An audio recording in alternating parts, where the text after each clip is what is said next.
बिस्मिल्लाहिर्रहमानिर्रहीम। अस्सलाम वालेकुम नाज़रीन, आप देख रहे हैं हिदायत मैगज़ीन। मेरा नाम तोकीर अब्बास है। नाज़रीन, आज के इस प्रोग्राम में हम पाकिस्तान की सिक्योरिटी की हवाले से जो सूरत हाल है ताज़ा तरीन उस पर बात करेंगे। इसके अलावा दूसरे हिस्से में हम बात करेंगे सऊदी अरब में जो लास्ट वीक जुमे के रोज़ एक और बम ब्लास्ट हुआ जिसमें 4 नमाजी शहीद हुए, उस पर भी बात करेंगे। पाकिस्तान में 2 दिन पहले हमने ख़बरें देखी होंगी कि पशीन से कराची जाने वाली एक बस पर कुछ नामालूम दहशतगर्दों ने हमला किया, जिसके नतीजे में 22 मुसाफिर जो हैं उनको मार दिया गया था। हैंड पिक्ड किया गया और उनको उतार के बेदर्दी से कत्ल किया गया। पाकिस्तान में हर हफ्ते इस तरह के वाक़यात होते हैं और इस हवाले से गवर्नमेंट किस कदर संजीदा है उस पर बात करेंगे।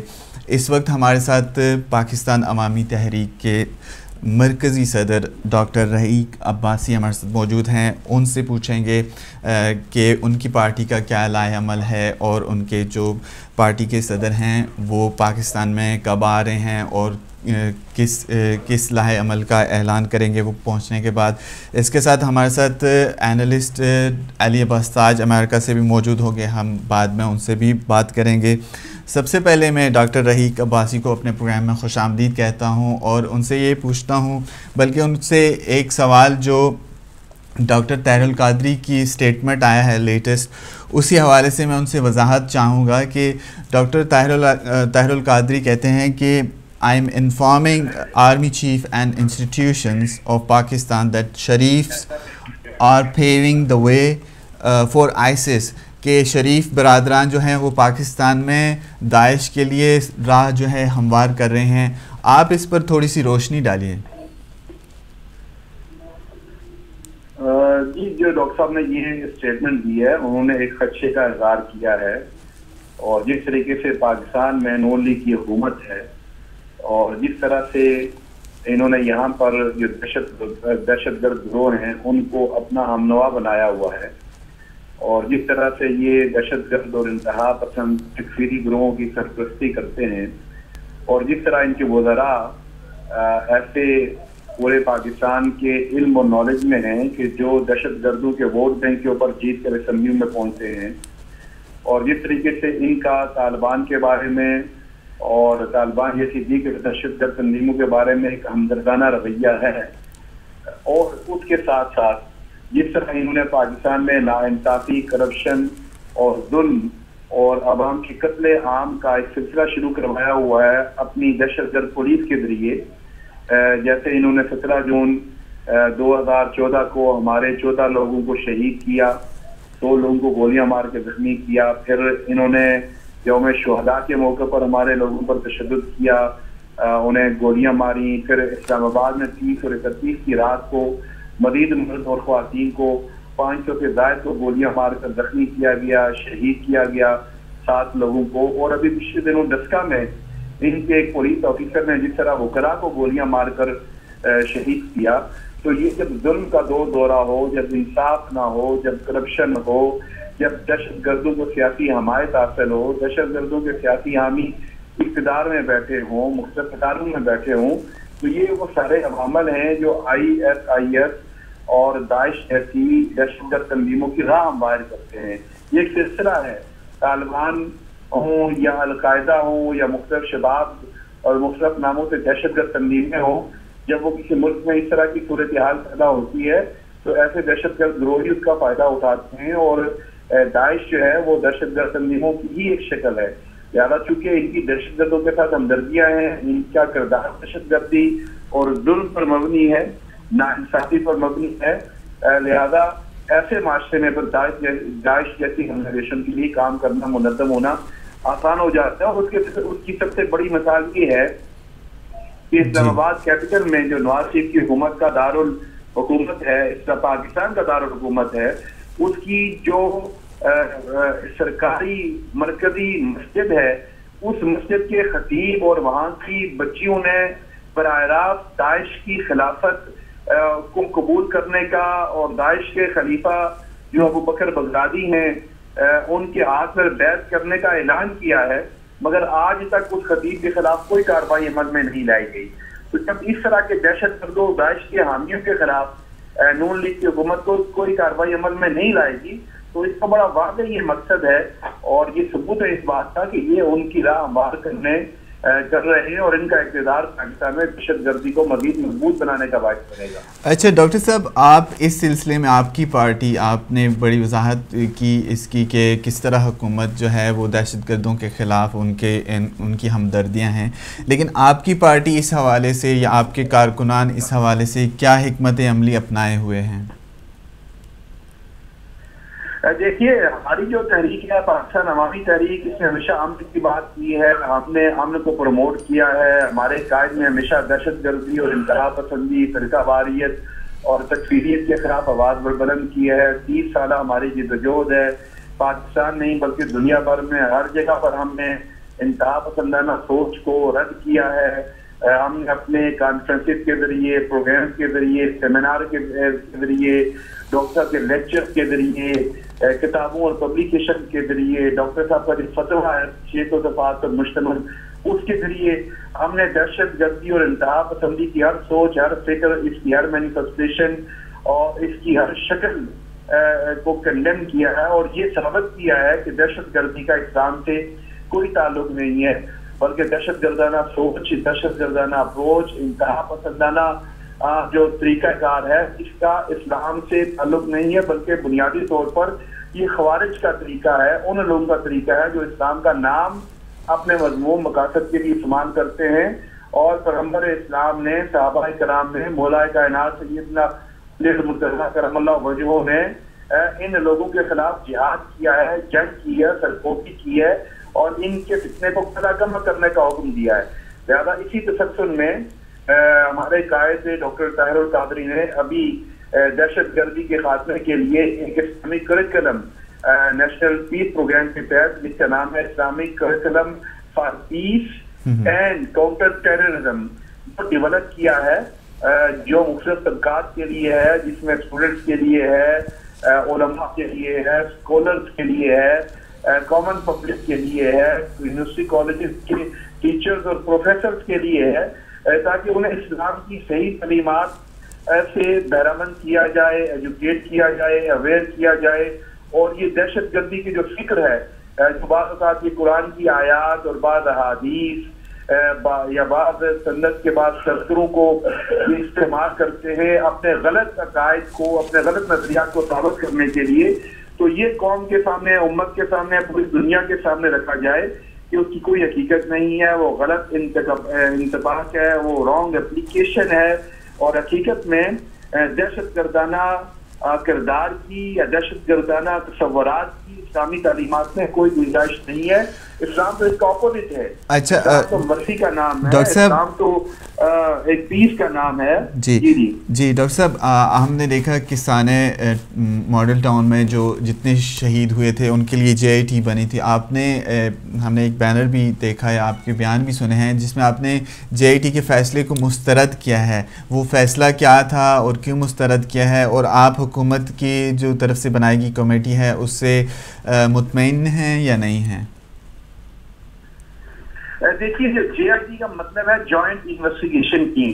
जब जुर्म होता है तो उस जुर्म की इन्वेस्टिगेशन के लिए पूरी दुनिया में ये कायदा है कि उस जुर्म में शरीक कोई अदारा, कोई शख्स उसकी इन्वेस्टिगेशन नहीं कर सकता।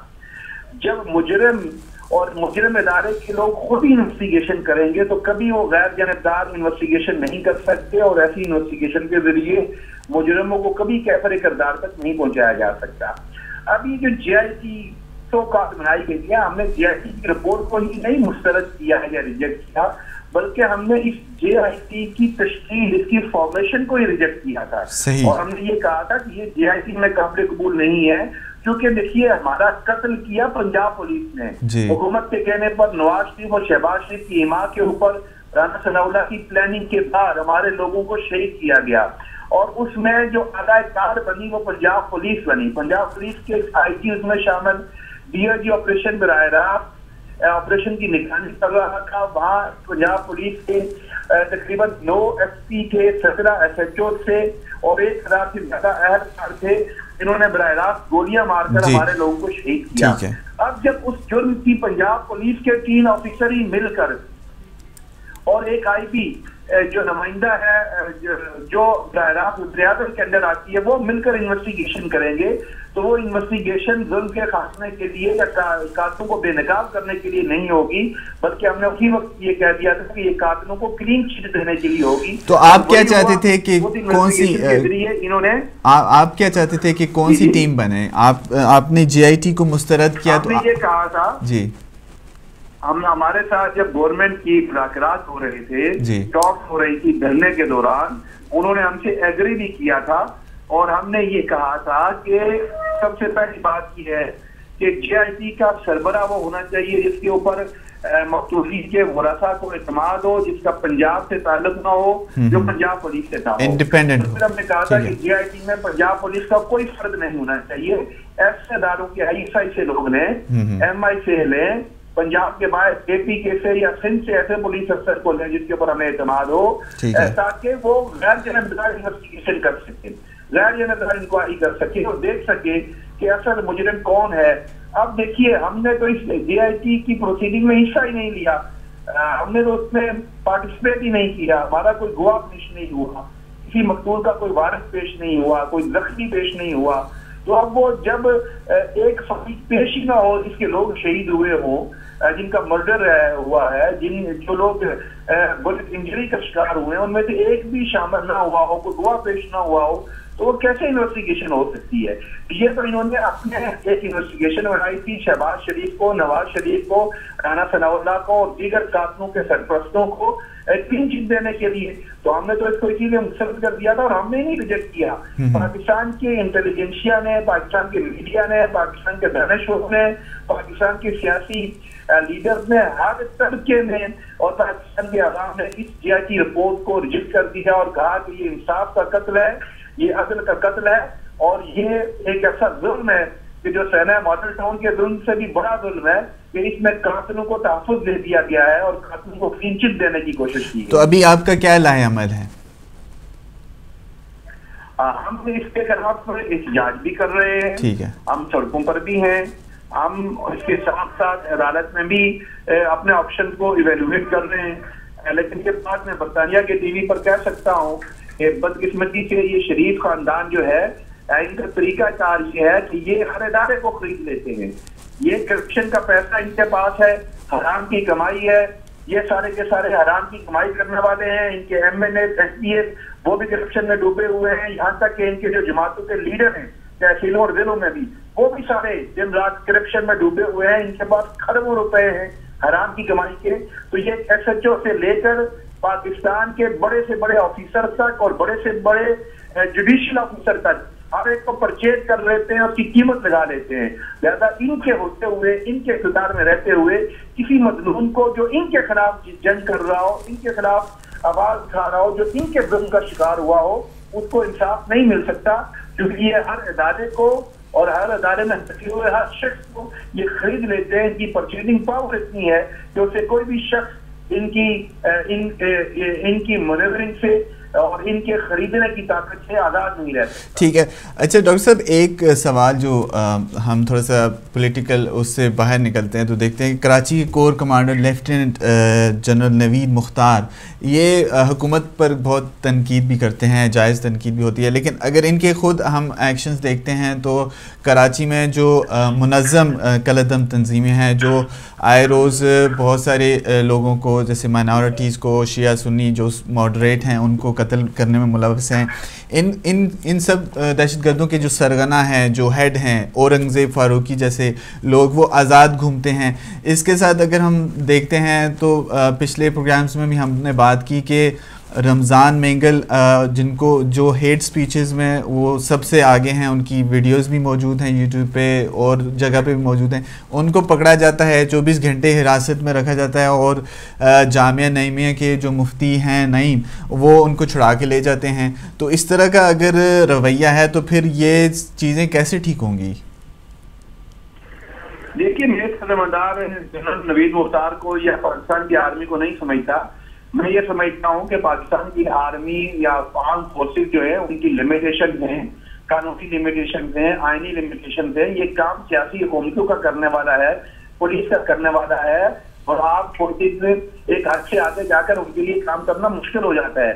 मैंने जैसे कि पहले किया कि पाकिस्तान में इस जो हुकूमतें हैं, जो सियासी हुकूमत है, बिलखुसूस मुस्लिम लीग नून की जो हुकूमत है, ये दहशतगर्दों की मुहाफिज है, ये दहशतगर्दों को सपोर्ट करती है, ये दहशतगर्दों को सेफ हेवन देती है, ये दहशतगर्दों को पॉलिटिकल शेल्टर देती है, ये दहशतगर्दों को अपने सियासी मकासद के लिए इस्तेमाल करती है। दहशतगर्द इनकी इलेक्शन कैंपेन चलाते हैं, दहशतगर्द इनके वोटर हैं, दहशतगर्द इनके लिए जुल्म करते हैं, लोगों को जब्त करते हैं, दहशतगर्द इनके लिए प्रॉपर्टियों पे कब्जा करते हैं, दहशतगर्द इनके लिए लोगों से पता लेते हैं, दहशतगर्द इनके जुल्म और जबर को पूरे पाकिस्तान के अवाम पर मुसल्लत करते हैं। जब ये लोग उनसे सियासी मफादात उठाते हैं और दहशतगर्दों को अपने सियासी मकासद के लिए इस्तेमाल करेंगे, तो जाहिर है कि ये दहशतगर्दों के खिलाफ कार्रवाई नहीं कर सकते। अब मैं मॉडल टाउन की मिसाल लेता हूँ, अब क्यों नहीं अब्दुल जब्बार के खिलाफ कार्रवाई हुई, क्यों नहीं पुलिस अफसरान के खिलाफ कार्रवाई हुई, उन्होंने गोलियां मार के हमारे को शहीद किया। वजह यह है कि उन्होंने ये सब शहबाज शरीफ के कहने पर किया है, हमजा शहबाज के कहने पर किया है, राना सनाउल्लाह के कहने पर किया है। अगर ये उन पुलिस अफसरान को गिरफ्तार करेंगे तो वो पुलिस अफसरान अदालत में जाके कह देंगे कि हमने अपने तौर पर नहीं किया, हमें हुक्म शहबाज शरीफ ने दिया था, हमें हुक्म हमजा शहबाज ने दिया था। इसी तरह अगर ये किसी दहशतगर्द को पकड़ लेते हैं और अगर हुकूमत उनको तहफ़्फ़ुज़ नहीं देती तो दहशतगर्द कहेगा कि मैं बैंक लूट कर, मैं पैसे लूट कर ये तो नून लीग को देता था, मैं प्रॉपर्टी पे कब्जा करके कब्जा माफिया का मफाद नून लीग का फलाना जो अहदेदार है उसको दिया जाता था। तो जब ये दहशतगर्द ये कैसे पकड़ने देंगे? जब तक ये अपने इक़्तिदार में है, ये ऐसे दहशतगर्दों के ऊपर कभी भी किसी एजेंसी को गिरफ्त नहीं डालने देंगे। लिहाजा दहशतगर्दी के खात्मे के लिए दहशतगर्दों की महाफज हुकूमत का, सियासतदानों का, हुक्मरानों का खात्मा जरूरी है। जब तक ये लोग इक़्तिदार में हैं तब तक ये दहशतगर्दी का कभी पाकिस्तान पे खात्मा न कर सकते हैं, और ना पॉलिटिकल विल है, ना विजडम है, और ना ये अपने आप को दहशतगर्दों से आजाद करवा सकते हैं, जो दहशतगर्द इनके सपोर्टर हैं और इनके साथी हैं। ज्यादा कोई भी हुकूमत और सियासतदान अपने साथियों के हाथ नहीं डाल सकते। ठीक है डॉक्टर साहब, आगे चलते हैं। जल्दी से सवाल कुछ 2-3 और हैं आपसे। आपकी जमात इत्तेहाद बैनुल मुस्लिमीन की दाई है, बहुत बड़ी।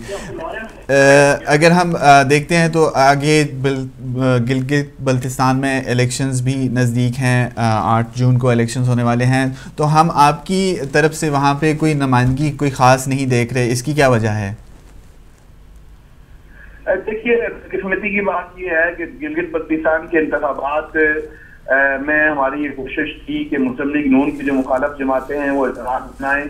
हमारी मजलिस वहदतुल मुस्लिमीन से हमारे बड़े अच्छे तल्लुकात हैं, PTI के साथ भी हमारे रवाबत थे, लेकिन बदकिस्मती से सियासी मफादात की वजह से जमातें अपने अपने कोर्ट से बाहर नहीं निकली, और बदकिस्मती से जो सूरत हाल आज मैं आपको ये बता रहा हूँ और आपके टेलीविजन चैनल पर पहली दफा मैं इसका इंकशाफ कर रहा हूँ कि जिस तरीके से वहां पर इत्तेहाद की बात करने वाले, दहशतगर्दी की मजम्मत करने वाले एक दूसरे के मुकाबले में इलेक्शन लड़ रहे हैं, और जिस तरीके से वो आपस में मुत्तहिद नहीं हुए, तो उसका डेफिनेटली फायदा मुस्लिम लीग नून को होगा,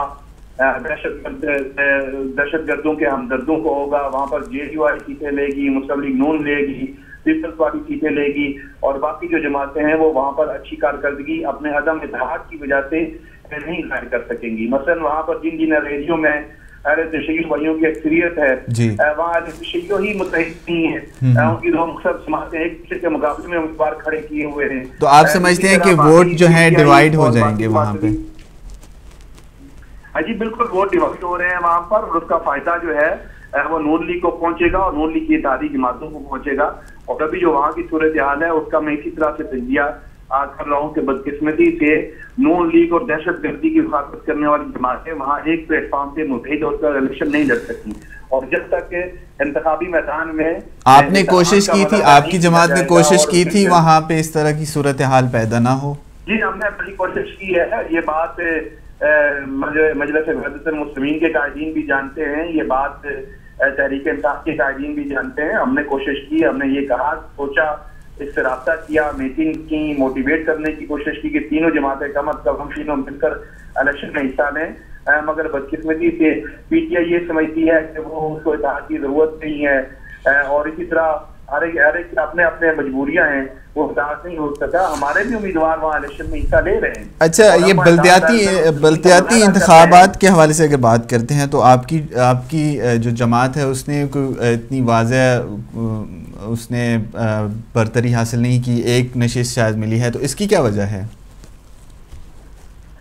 खैबर पख्तूनख्वा में हमारी पाकिस्तान अवामी तहरीक तंगी में नो के अमल से गुजर रही है। पाकिस्तान भर में के बाद हम उसको मुनज़्ज़म कर रहे हैं क्योंकि इलेक्शन एकदम आ गए। ठीक है, तो लिहाजा हमारी तैयारी नहीं थी बल्दियाती इंतखाबात के लिए। और खैबर पख्तूनख्वा में तो 3000 के करीब जिली तहसीली कौंसिल की नशिस्तें थी, उनमें से सिर्फ 20 नशिस्तों पर बाद जगहों पर हमारे कारकुन खड़े हुए थे, बाकी जगहों पर हम इलेक्शन में हिस्सा नहीं ले सके तैयारी की वजह से। अलबत्ता नीचे जो विलेज काउंसिल हैं, क्योंकि वो इलेक्शन गैर जमात की बुनियादों पर हुए हैं, तो वहाँ बड़ी तादाद में हमारे काउंसिलर जीते हैं, मगर चूंकि उनके साथ जमातों का नाम नहीं है लिहाजा वो अखबार में मीडिया में नहीं आ रहा। अच्छा डॉक्टर साहब, आप जो पीटीआई की चेयरमैन कहते हैं कि 2015 इलेक्शंस का साल है, आपके ख्याल में क्या है? जल्दी से बता दें, फिर एक सवाल और है, फिर हमने ब्रेक पे जाना है जी। देखिए, मैं तो अभी 2015 में इंतखाबात नहीं देख रहा तरेदस, क्योंकि जब तक हुकूमत के खिलाफ तमाम जमातें मुत्तहिद होकर कोई जिद्दोजहद नहीं करेगी, ये बड़ी जालिम है, इनकी बड़ी गहरी गिरफ्त है और इतने आसानी से ये इक़्तिदार को छोड़ने वाले नहीं हैं। अच्छा, इसके साथ हमें थोड़ा सा बताएं कि पाकिस्तान में एक ये परसेप्शन है कि दहशतगर्दी को सऊदी अरब की तरफ से प्रमोशन मिलती है, फ़ंड करता है मदारिस को। अभी हालिया वाक़यात देखते हैं तो सऊदी अरब जो है वो ख़ुद दहशतगर्दी की लपेट में आता जा रहा है। इसको आप कैसे देखते हैं, गिवन द फैक्ट कि पिछले लगातार जुमा की इज्तिमा में शिया मसाजिद पर हमले हुए और तकरीबन 30 से ज़ायद लोग शहीद हुए, इस पर आप क्या कहते हैं? ये बड़ी अफसोसनाक बात है और मैं ये बात कहना चाहता हूँ कि सऊदी अरब हो, यमन हो, ईरान हो, तुर्की हो, कोई भी इस्लामी मुल्क हो, अगर उन्होंने अपनी मसलकी तक़सीम और मसलकी तासुबात से बालातर होकर दहशतगर्दी और फ़िरकावारियत के खिलाफ अपना किरदार अदा न किया, तो ये दहशतगर्दी एक ऐसा अफरियत है, ऐसा सरतान है, ये एक ऐसा मोती मर्द है कि इससे कोई भी इस्लामी मुल्क महफूज नहीं रह सकेगा। क्योंकि हमारे इस्लाम दुश्मन जो ताकतें हैं वो दहशतगर्दी को इस्लामी दुनिया को तबाह करने के लिए इस्तेमाल कर रही हैं। लिहाजा हमें सबको मिलकर दहशतगर्दी की शक्ल के खिलाफ मुत्तहिद होना होगा और दहशतगर्दी को अपने अपने तरीके से अपने अपने मुल्कों से, अपने अपनी सफ़ों से दहशतगर्द अनासर को निकालना होगा और दहशतगर्दी के खिलाफ पूरी उम्मत को मुत्तहिद होना होगा। अच्छा, यमन पर सऊदी अरब के हमले जारी हैं और ये मेरा आखिरी सवाल है, उसके बाद हम ब्रेक पे जाएंगे कि यमन पर काफ़ी अरसा से अब देख रहे हैं कि सऊदी अरब की तरफ से फ़ज़ाई हमले जारी हैं जिसमें सिविलियन भी मारे जा रहे हैं और दूसरे लोग जिनको समझते हैं कि बागी हैं। आप सऊदी अरब के इस कदम को कैसे देखते हैं? हमने पहले दिन से ये कहा कि यमन एक इस्लामी ब्रादर मुल्क है, वो वहाँ एक मसला है, वहाँ पर एक इशू चल रहा है।